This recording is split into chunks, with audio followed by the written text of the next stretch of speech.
But my point is trying to make this relatable to trying to keep moving is when I was still in college yet, I would work for, they were dairy farmers, so I'd work for them over the summer when I could, hauling silage or what have you. That was the main thing.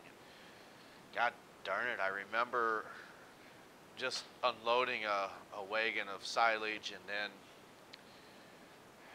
I did not unhook the PTO off the shaft of the tractor, and then upon turning around their yard, it can extend so far and not break, but it went to its breaking point and pulled it off the gearbox. That PTO shaft off the gearbox. And what was so nice about, well, I wouldn't say nice about that, was he's the type that he really does not lose his temper that much, which I think is important, because sometimes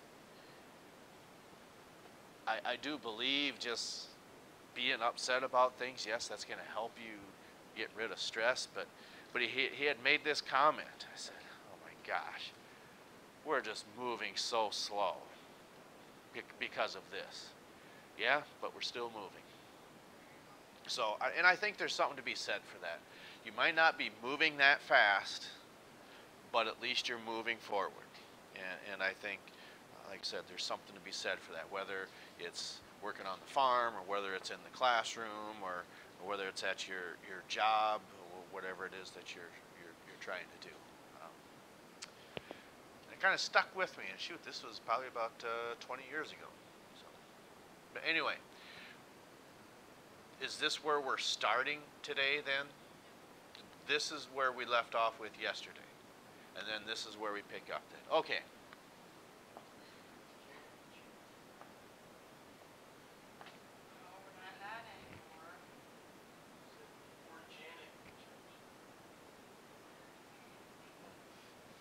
But anyway, again, this is probably, like I said yesterday, probably one of the most important slides in this chapter, okay? Because for our daily allotment or allowance for whatever it is we need to take in for a daily set of nutrients, of course, yes, you want to take in some sugars and some carbohydrates, but protein is, of course, very important too. And this pepsinogen, it can't do anything. It's an inactive enzyme, okay? So it doesn't do anything. It's only secreted by the chief cells. So when it comes to the pepsinogen and the acid, those are 2 of 3 substances secreted in your stomach. Okay, so pepsinogen's 1, acid is 2, and mucus is 3. Okay, so what is it if the chief cells secrete pepsinogen?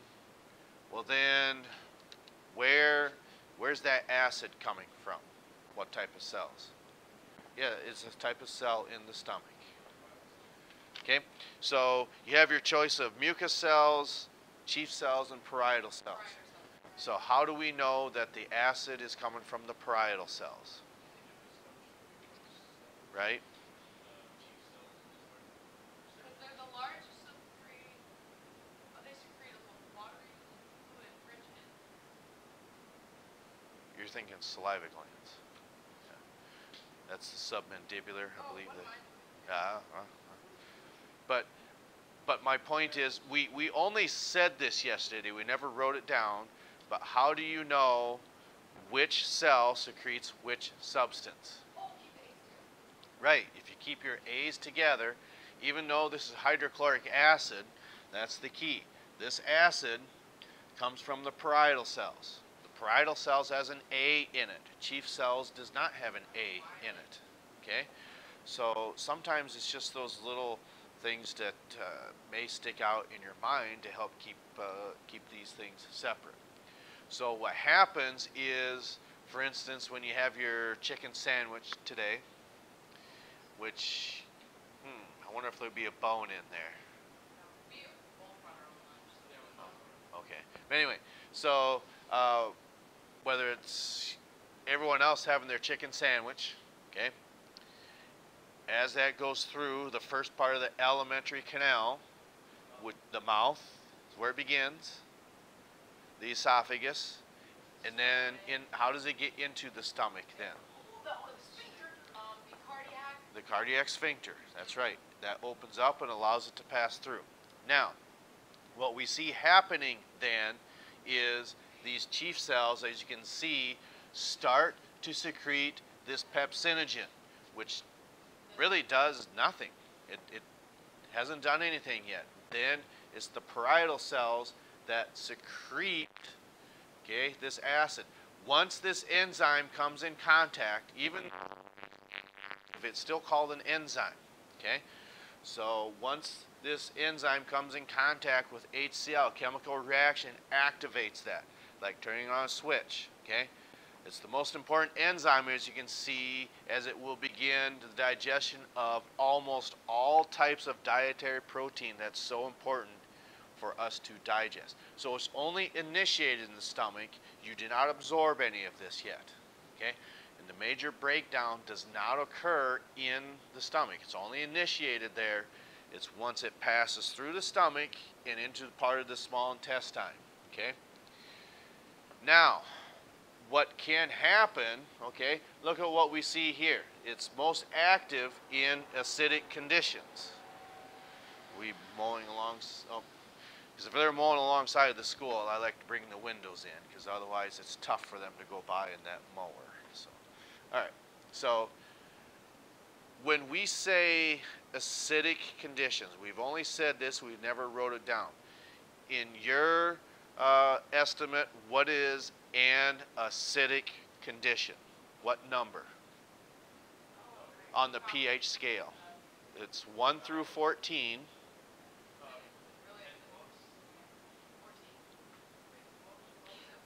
1 through 14 is your pH scale. Water is fairly neutral, so our blood is about 7.4. So it's just slightly basic.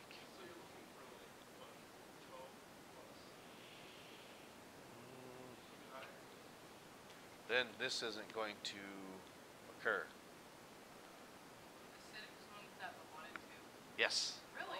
Yes. Oh. Acidic conditions has pHs of 1 to 2 to 3. Okay. So what happens? 14. Yep. One of the things that I want to say pure sodium hydroxide or lye. That's something that's a very common ingredient that your great-grandparents probably made their own soap, which sounds silly. The reason I say great-grandparents is Pops had told me that my grandma used to make her own soap. So then that would have to be your great-grandparents. And all you're doing is think about where your great-grandparents probably grew up on. Not in the city, but probably where? In the rural area. So with that, livestock was a very common aspect to have on the farm. Maybe not a lot.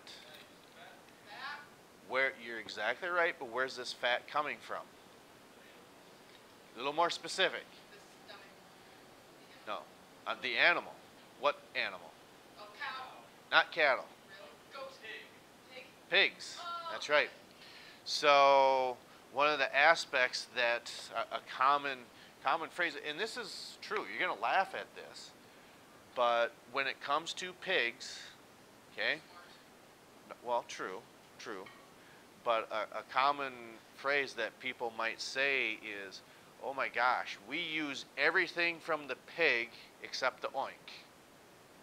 Now you might laugh at that, but that's ask maybe your grandparents or something like that. Say, have you ever heard of using everything from the pig except the oink? That's probably in hot dogs. No, I don't. No, I don't know for sure whether that would be the case, but I would be led to believe that when we're talking about this, that probably goes into the lard when you you say the snout. I mean, probably. Yep. So with this, so they would obtain the lard somehow, which I'm guessing when you take the hide, you're cutting everything off of that and the fat, then you bring it to a boil and then let it cool off again, then it solidifies, and that's where you get your lard from. So then you take the lard with, again, what's called lye, which is pure sodium hydroxide, I believe. That you could buy from probably the like a mercantile or hardware store at some point, or in some town, and then with that you combine. I think you need to heat them together, and then again that causes a chemical reaction, and you do not want to touch that until you actually get that pH value that's really high, getting that closer down towards 7. Okay, because lye or sodium hydroxide is pure basic, but in this case we want something that's not up at the 12, 13, and 14 range, but rather down at the 1s and 2s. 3s is maybe okay, but the higher pH that you get closer towards 7, this just is not going to have that much of an effect. Okay, and that's something that you may discuss when you take anatomy and physiology in college. And I would like to think that this is probably, again, I can't stress this enough. You have to know how this takes place. Okay, so where did it begin from? Well, this gastric juice. Okay, it has these mixtures in them. That's just a very vague term. Okay, just like saliva.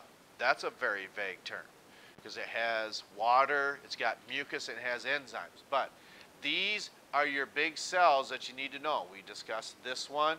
Keep your A's together. The parietal, that A, goes with that A. So it secretes the acid.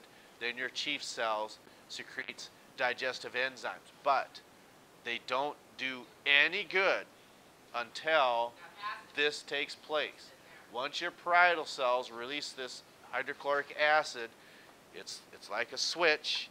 It turns that pepsinogen, okay, into just plain pepsin. Maybe it says that on, no, okay, most dietary protein. Oh, it activates the enzyme pepsin, okay? So one of the things that many parents maybe did growing up is if you had a stomach ache, for instance, a lot of people would probably give Sprite, 7-Up, because it doesn't have a lot of that cola factor in it. But why could it also be an advantage to drink Coca-Cola? Why is Sprite good for you? I have no idea. I never understood. Okay. The caffeine portion of it, and it doesn't have the cola flavoring in it, so some people may be able to digest that easier. That's just my opinion. Well, it can be, but what happens is when was like Sprite, Coke, Pepsi, Dr. Pepper, they're all considered as what type of beverages? True. Carbonated beverages, which means you're compressing what into that water? Close, not air. Now you're getting closer. Carbon dioxide. That's why they're carbonated beverages. So then what happens is as you're consuming them, as you're breaking them down, that carbon dioxide is then released, which then causes you to not throw up, but if you have some of this buildup of tension inside your stomach, you drink this cola or carbonated beverage, no, don't do that. Well, you can, but then when you drink that, that carbon dioxide then gets released, and then it lets you burp or belch, which makes you feel better, which is also why, for instance, what does this remind you of? This is where this soft drink gets its name. Pepsi. There's a coincidence. That's not really a coincidence, okay? So Pepsi gets its name from this. All right. So as we continue, we got to get a few slides done. Okay, we're getting close to getting out of the stomach. Okay.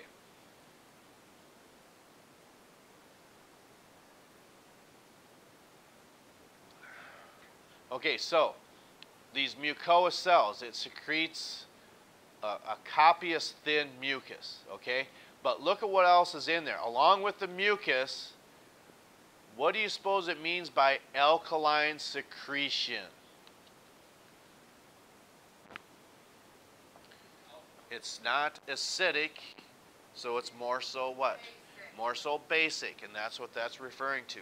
So what that will do then is it will help raise that pH when you're not digesting these proteins. So that's how it's not like, because like that's only there when it's digested, but when it's not, then the mucosa will be like, okay, that's enough, secrete that, and it'll.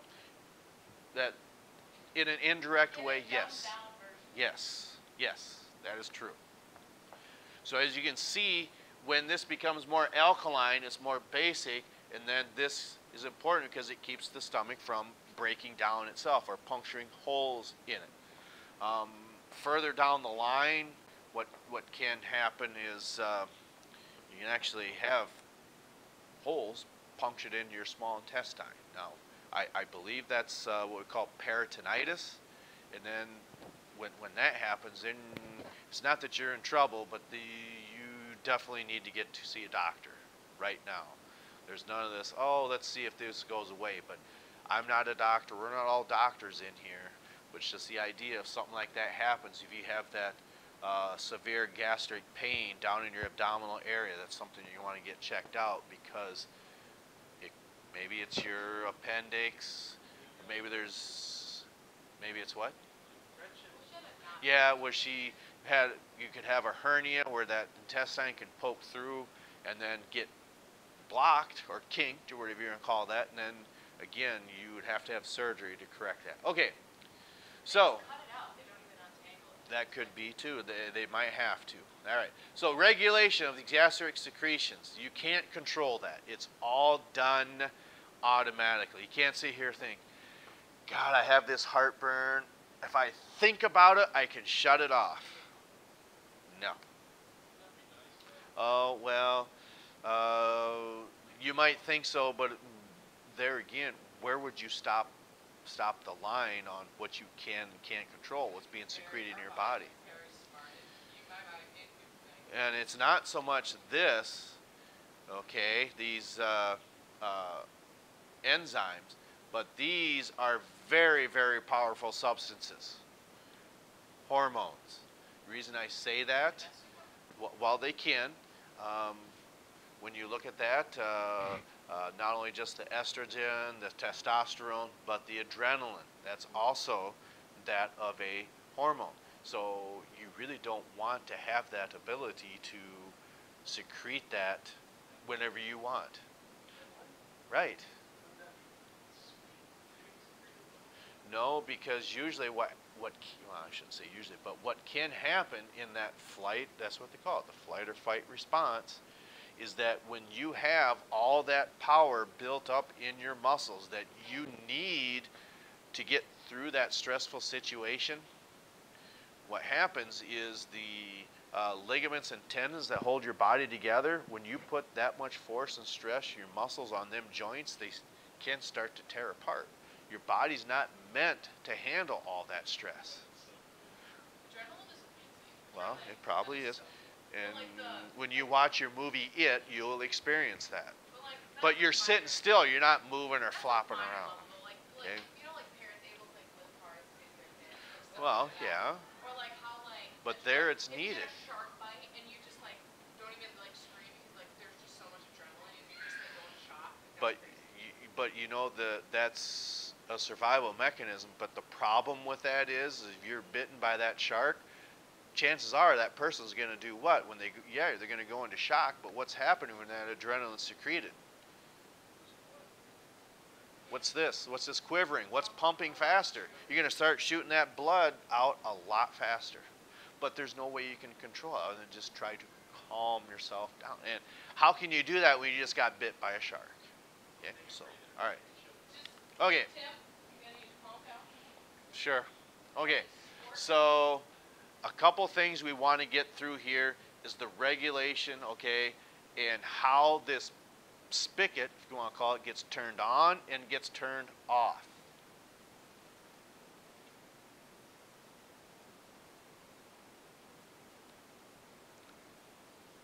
So something like this, okay, we'll talk about that in just a moment.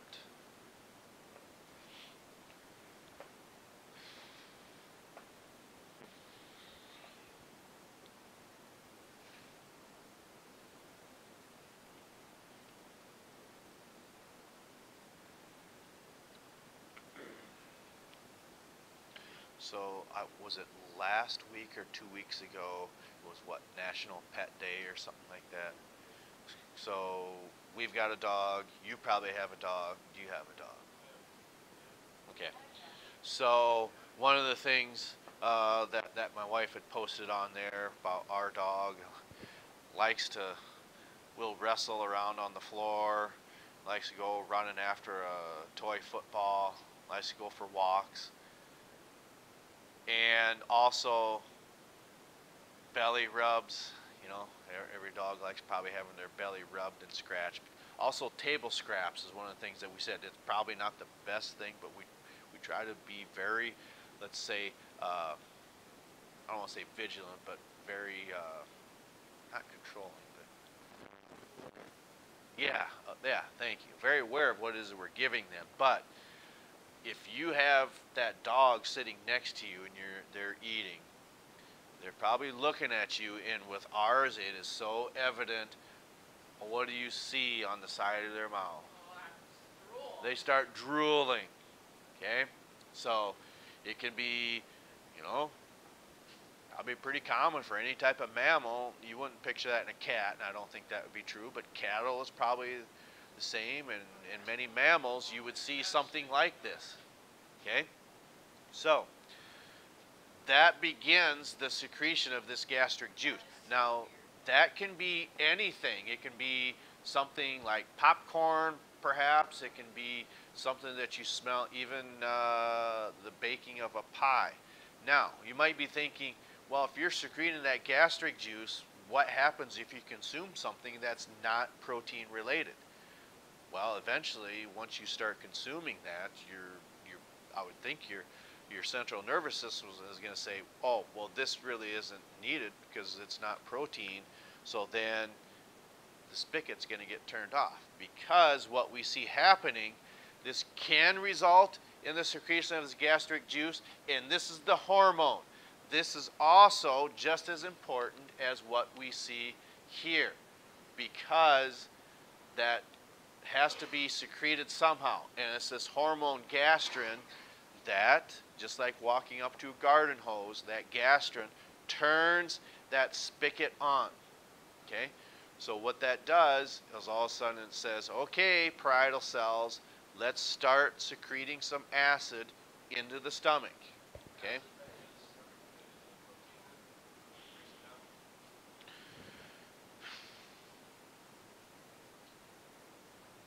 Did, did you say acid? Okay. That's a different enzyme. It starts in A. It's in saliva. Amylase. That's right. That's the more common enzyme that would break that down. Now, there's many different types of digestive enzymes. We only talk about the most common ones. When you take biochemistry or any type of higher advanced class in college, you might talk about them. Yes. Like if I smell a hot dog, my stomach's gonna already start secreting pepsin. I would not the All the pepsinogen. like gastric juices. Yes. Like things are already gonna be flowing. Yep. They're already I believe it's happening. You're not even aware of it. That's crazy. Yes. Then, but like it just so it doesn't release pepsinogen, right? Or does it? Because like I it won't react unless there's actually like food in your Right. stomach. And just because you have pepsin in your stomach, It's not active, so it's chill. well, pepsin is. Oh, right. But if it's activated to pepsin and you're taking in carbohydrates, so what? It's like just what we said. If you take in um, over amount of vitamins, you're just going to filter it out. I mean, it's not like if that was the case, the way the man upstairs designed us, we probably wouldn't have made it this far in life, and I think that's certainly true. So, if you have the gastrin hormone turning the spigot on, you also have to have a way of shutting it off. And this word is very hard to say and just as hard to spell. Cholestockinin. So when we're talking about regulation, not only is it getting turned on, but you also have to be able to turn it off. Okay?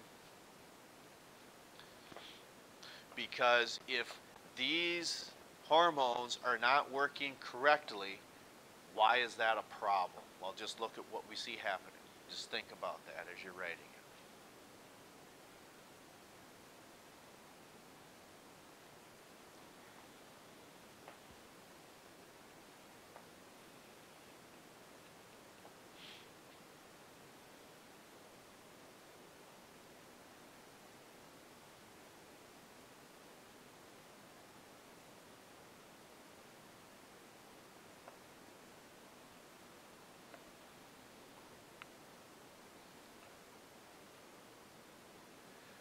So what do we think is happening if this hormone's not working correctly? Your stomach's okay. It's when you get down lower, Well, where is that? like through your intestine. It starts burning holes. Right there, your small intestine. That's right. Burning holes in your intestine. It possibly could, yes. So that gastric motility does have to start to slow down. Now, one of the things you might be thinking of, I would be led to believe that as this acid is activating this pepsinogen to pepsin, it's also having an effect on the acid itself. Okay, so you might be producing more and more acid, but that molecule HCl, I would be led to believe, probably gets broken apart. Okay, so it's not like the pH is going to continue to stay low, because as you're producing it and activating that enzyme, you're probably still lowering the amount of acid as well. But it's kind of like a continuous factory until this says, okay, we had the tap turned on by gastrin, now we're going to turn the tap off, because as the meal, chicken sandwich, whatever, is going to move into the small intestine, the amount of acid is going to slowly turn off, just like you do a faucet. Okay, so tomorrow we will start talking about the pancreas then. Okay, so we will catch up to you next time. Vocab quiz 2 tomorrow. What's that? What's the bottom sphincter of your stomach called again? Pyloric sphincter.